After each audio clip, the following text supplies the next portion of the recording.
সন্ধ্যা বন্ধুরা, কেমন আছো তোমরা সবাই? আশা করছি তোমরা সবাই ভালো আছো, সুস্থ আছো। তো দেখো, আমি একটা মেথি শাকের বান্ডিল রেখেছি। তোমাদের দাদাভাই সেরকম একটা এইসব শাক খেতে চায় না, তবুও আমার পাল্লায় পড়ে এখন তাও একটুখানি টুকটাক খায়। একার জন্য না শাক সেরকম একটা করা হয় না। তো ও না, মানে হচ্ছে আগে না খাওয়া দাওয়া নিয়ে এত একটা বেশি ঝামেলা করতো না, এখন দিনকে দিন না ওর ঝামেলাটা বেড়ে যাচ্ছে খাওয়া দাওয়া নিয়ে। তো বাড়ির সামনে দিয়ে শাক যাচ্ছিলো ভ্যানে করে, তো দেখলাম বেশ টাটকা টাটকা আর কি সুন্দর শাক, আর শাকের বান্ডিলটা নিয়ে নিলাম। লোভ আর ছাড়তে পারলাম না। ও না খেতে চায় না, এই শাক খাওয়ানি না ভীষণ ঝামেলা হয়, ভীষণ ঝামেলা হয়। খেতে চায় না, আমি জোর জবরদস্তি করি, ও খেতে চায় না। যখন কাজে যায় তখন তো দিয়ে দিই, তখন নিয়ে গিয়ে কী করে, ওকে দিয়ে দেয় বন্ধু বান্ধবদের। আর বাড়িতে থাকলে তখন খেতে চায় না, এই নিয়ে ঝগড়া বেঁধে যায়। আমি বলি, তুমি যখন খাও না, তাহলে যখন তুমি কাজে যাও তখন তোমাকে আমি টিফিন প্যাক করে দিই, তাহলে তুমি সেটা নিয়ে কী করো? বলে, আমি তো খাই না, আমি তো আমার বন্ধু বান্ধবদের দিইনি। এই শুনে বলো কার না মাথা কাটা গরম হয়, ভীষণ ভীষণ মানে ঝামেলা বেঁধে যায় আমাদের মধ্যে। আর সেই সব কথা শুনলে না সত্যি মাথাটা গরম হয়ে। তুমি বলো, একটা জিনিস ভালোবেসে কেউকে দেবে, হ্যাঁ, তাকে সে যদি না খেয়ে সে খাবে না কেন, অন্য একজনকে দেবে না কেন? নিশ্চয়ই দেবে। কিন্তু নিজে না খেয়ে পুরোটা দিয়ে দেবে, সেটা যদি পরবর্তীকালে শোনা যায় ভীষণ খারাপ লাগে, ভীষণ খারাপ লাগে। আমার সাথে তো এরকম হচ্ছে এখন। রিসেন্ট কিছুদিন ধরে এরকমই করছে, আমার বরটা ভীষণ ঝামেলা করছে। তো যাই হোক, ওটা ছিল কালকে সন্ধ্যাবেলার কিছু ভিডিও ক্লিপ, আর এটা হচ্ছে তার পরের দিন সকালবেলা। তোমরা বুঝতেই পেরে গেছো, রান্নাঘরে চলে এসেছি। তো চলো, গুড মর্নিং, কেমন আছো তোমরা সবাই? আশা করছি তোমরা সবাই ভালো আছো, সুস্থ আছো।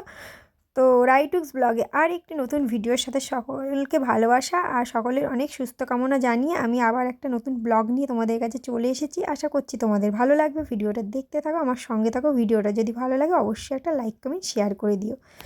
তো দেখো, প্রথমে বললো বড়মশাই যে আজকে একদম নিরামিষ রান্নাবান্না করো। তো সকাল সকাল উঠে ডাল সিদ্ধ বসিয়ে দিয়েছি। তো আজই ভাবলাম ডাল করব, সয়াবিন আলু করবো, আর এই শাকটা ভাজবো। তো দেখো, ও আবার ধনে পাতা দিয়ে ডালটা খায় না। আমার কিন্তু শীতকালে ভীষণ ভালো লাগে এই ডালের মধ্যে একটু ধনে পাতা দিয়ে খেতে। তো ওর জন্য আলাদা করে ডালটা তুলে রেখে তারপর আমার ডালটার মধ্যে একটু ধনে পাতা দিয়ে নিয়েছি। তো তারপর দেখো বললো সয়াবিন আলু খাবো, তো সয়াবিন আলু এই যে বসিয়ে দিয়েছি। কষা কষা সয়াবিন আলু খাবে। তো আমার সয়াবিনটা আগে ভালো লাগতো, এখন না সেরকম একটা আমার সয়াবিনটা ভালো লাগে না, কেন কী জানি। তাই জন্য দেখো আমি অল্প করেই করছি, ওকে করে দিচ্ছি। তো দেখবে মাছ করতে গেলে না, মাছ মাংস এগুলো একটা বেশি ঝামেলা থাকে না, কিন্তু নিরামিষ পদগুলো না ভীষণ সময় লাগে, ভীষণ সময় লাগে। হ্যাঁ। তো এই যে ওর জন্য সয়াবিন আলু তরকারি করছি, অলরেডি সয়াবিন আলুটা হয়ে এসছে। তো কষা কষা খাবে বললো। তো আমি একটুখানি হালকা দেখো একটু গ্রেভি গ্রেভি টাইপের রেখেছি, একদম শুকিয়ে ফেলে তাহলে কী দিয়ে খাবে। তো এটা নিয়েও আবার বলছিল যে কেন আরেকটু কষাতে পারতে, একদম শুকনো শুকনো করতে পারতে। তারপর শাকটা ভেজে ফেলেছিলাম। তারপর বলছে যে না, তুমি মাছও করো, বলো এতগুলো রান্না করার পর তারপর বলছে মাছ করো। কার না মাথাটা গরম হয়, মানে বিশাল একটা ঝামেলা বেঁধে গেছিলো ওর সাথে আমার। কি বলবো, মানে আমি ভীষণ রাগারাগি করে অবশেষে দেখো এই যে ফ্রিজ থেকে মাছটা বের করেছি, দেখো পুরো একদম বরফ জমা হয়ে গেছে। আমার কাছে কথা একটাই, তুমি যখন খাবে আগেই বলতে পারতে। তো এখন বের করে, মানে বুঝতেই পারছো একদম বরফ হয়ে গিয়েছিল, সেইটাকে বের করে কষ্ট মষ্ট করে বের করলাম, গরম জল দিয়ে ধুলাম, ধুয়ে এই যে ভাজা বসিয়ে দিয়েছি। ভীষণ ভীষণ মাথা গরম হয়ে গেছিলো, আমি তো ঠিক করে নিয়েছি এত ঝামেলা আর ভালো লাগছে না।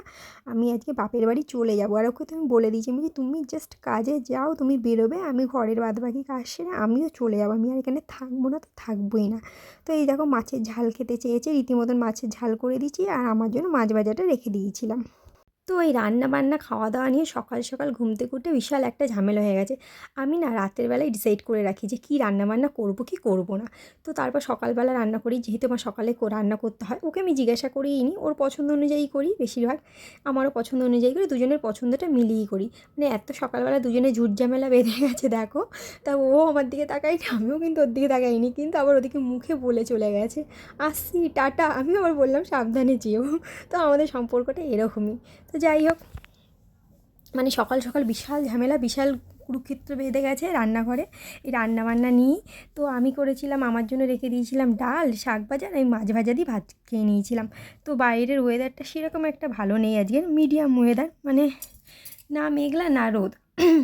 আকাশে মানে রোদ বেরোতে খুবই কষ্ট হচ্ছে, তবুও একটুখানি রোদের হুকিঝুঁকি দেখা মিলছে। তো এখানটাতে সেরকম একটা মেলে না, তাও একটু রোদের হুকিঝুঁকি দেখা যাচ্ছে। আর এই দেখো ফুল গাছের একটা কুঁড়ি বেরিয়েছে। শীতকালে একটু জবা ফুলটা কম ফোটে। তো যাই হোক, এই যে 2-1টা জামা কাপড় কেচে দিয়েছি, কেচে সেগুলো বাইরে মেলে দিয়েছি। এবার চলো সোজা ঘরে চলে যাই, ঘরে গিয়ে ঠাকুরের পুজোটা দিতে হবে। তো ঠাকুরের পুজো দিয়ে দিয়েছি। এবার পুজো দেওয়ার পর এবার খাওয়া দাওয়া করতে বসবো। ঠাকুরের পুজো দিয়ে তারপর আমি খাওয়া দাওয়াটাও সেরে নিয়েছিলাম। আর ফুল দিয়ে ঠাকুরের আসনটা সাজালে কি ভালো লাগে না, খুবই খুবই সুন্দর লাগে, খুব ভালো লাগে। দেখো কি ভালো লাগছে, খুবই সুন্দর লাগছে। তো আমাদের এখন কিন্তু আবার ভীষণ গরম পড়ে গেছে। যখন ঠান্ডা ঠান্ডা ছিল তখন সবাই বলতো কেন যে এত ঠান্ডা, কেন যে এত ঠান্ডা, কিন্তু যাই হোক আমার না শীতকালটা ভীষণ ভীষণ ভালো লাগে। আর গরমকাল পড়ে গেছে বেশ বোঝাই যাচ্ছে। তারপর ওই যে বরকে যেরকম কথাই দিয়ে এসেছি যে আমি আজকে বাপের বাড়ি চলে যাবো, তো চলেই যাবো, সেটা তো ওকে একটু দেখাতে হবে না, প্রমাণস্বরূপ যে আমি রাগ করে চলে এসেছি, একটু আমার রাগটা যাতে ও ভাঙায়। তো সত্যি কথা, মানে সকালবেলা রান্নাবান্না নিয়ে এত বিশাল ঝামেলা হয়ে গেছে না, কি বলবো, আমার ভালো লাগে না এত ঝামেলা অশান্তি রান্না নিয়ে। মানে মানুষ খাবে একটা, সেটা বলো, রান্না হয়ে যাওয়ার পর তারপর যদি বলে আবার এটা করো, ভীষণ ভীষণ রাগ হয়। আর দেখো এই যে আমার মায়ের লাউ গাছটা কোথা থেকে তোলে দেখালাম তোমাদের, এই নিচ থেকে একদম 3তলার উপর তুলেছে। তো যাই হোক, আমার মা ওদিকে দেখো আমাদের একটা নতুন ভাড়াটে এসছে, তার সাথেই মা কথাবার্তা বলছিল, তাকে সব বুঝিয়ে দিচ্ছিল। তো আমি এসছি 4টের দিকে বেশ এই বাড়িতে। তারপর দেখো ভাই নিয়ে এসছে এই যে আমুলের আইসক্রিম নিয়ে এসছে চকোবার। তো সেটাই এখন মা আর আমি দুজনে মিলে খাবো। ভাই আর খাইনি, ভাই আমাদেরকে কিনে দিয়ে চলে গেছে। আমি এসছি, ভাই বলছে কী খাবি বল, এনে দিচ্ছি এনে দিচ্ছি। তো আমি বললাম আইসক্রিম খাবো, ভাই বলছে ক্যাডবেরি খাই, আমি বলছি না না আইসক্রিম খাও আইসক্রিম। আর আমার মা আর আমার ভীষণ আইসক্রিম পছন্দ, আমাদের বাড়ি সবাই আইসক্রিম পছন্দ করে, বাবা বাদ দিয়ে। বাবার যেহেতু একটুখানি ঠান্ডা খাওয়া বারণ, আমারও ঠান্ডা খাওয়া বারণ, তাই জন্য বাবাকে আমরা একদম দিই না, কিন্তু আমি খাই, খেয়ে যাই। তো এই যে মা আইসক্রিমটা ছিঁড়ে দেখো মা প্রথমে খেয়ে নিয়েছে, কিন্তু মার এত যেহেতু পছন্দ, ঠিক আছে, তারপর আমি মায়েরটা নিয়ে নিলাম, মাকে বললাম তুমি এটা খুলে খাও। তো যাই হোক, সকালবেলা তো রান্না বান্না নিয়ে ভীষণ ঝামেলা হয়ে গেছে। তারপরে এই বাড়িতে চলে এসেছি।